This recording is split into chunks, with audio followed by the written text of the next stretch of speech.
రైతు బంధు ముసుగులో ప్రజాధనాన్ని లూటీ చేశారని నిజామాబాద్ రూరల్ ఎమ్మెల్యే భూపతిరెడ్డి ధ్వజమెత్తారు. నిజామాబాద్ జిల్లా దర్పల్లి మండలంలో పద్మశాలి సంఘం ఆధ్వర్యంలో మార్కాండయ్య జయంతి ఉత్సవానికి ముఖ్య అతిథిగా rural MLA doctor R Bhupathireddy హాజరయ్యారు. ఈ సందర్భంగా కేసీఆర్ పాలనలో రైతులు అన్యాయానికి గురయ్యారని మండిపడ్డారు. బీఆర్ఎస్ పాలనలో ధరణి పేరుతో రైతుల భూములను భూ వ్యవస్థను భ్రష్టు పట్టించారని మండిపడ్డారు. ధరణి కాదు దరిద్రపు ధరణి సైట్గా తెలిపారు. రైతులపై కేసులు పెట్టి గడియల పాలన చేశారని ఆగ్రహం వ్యక్తం చేశారు. కాళేశ్వరం ప్రాజెక్టు పేరుతో కోట్లకు కోట్లు దోచుకున్నారని తప్ప రైతులకు ఒక్క చుక్క నీరును అందించకుండా విఫలమైందన్నారు.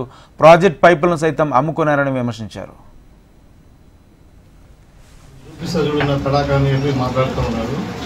ఆల్రెడీ నీ తడాక ఏందో 10 ఏళ్ళు నీ పరిపాలన ఏందో ప్రజలకు తెలుసు కాబట్టి నేను ఇంట్లో కూర్చోబెట్టారు. 10 ఏళ్ళు ఏం చేసినావు? బంగారు తెలంగాణ చేస్తా అని చెప్పి ధనిక రాష్ట్రాన్ని అప్రపాలు చేసాను. కుటుంబం ఆస్తులు ఎంత?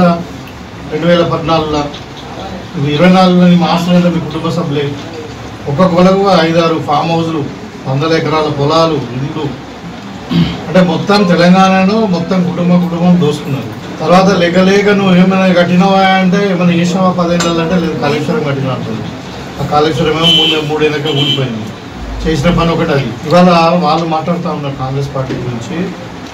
వీళ్ళ చరిత్ర తీస్తే అన్నిట్లా ఏమంటారు అవకతవకలే, కరప్షన్.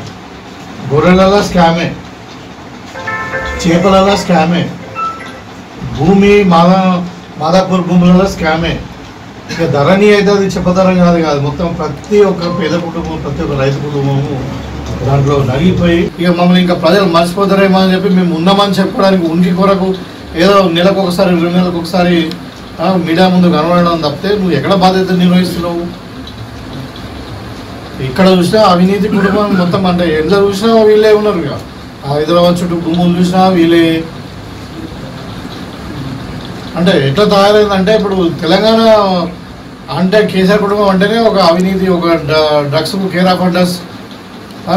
కేటీఆర్ బామ్మార్ దీంట్లో డ్రగ్స్ దొరుకుతాయి, కవిత ఇంట్లో లిక్కర్ దొరుకుతుంది.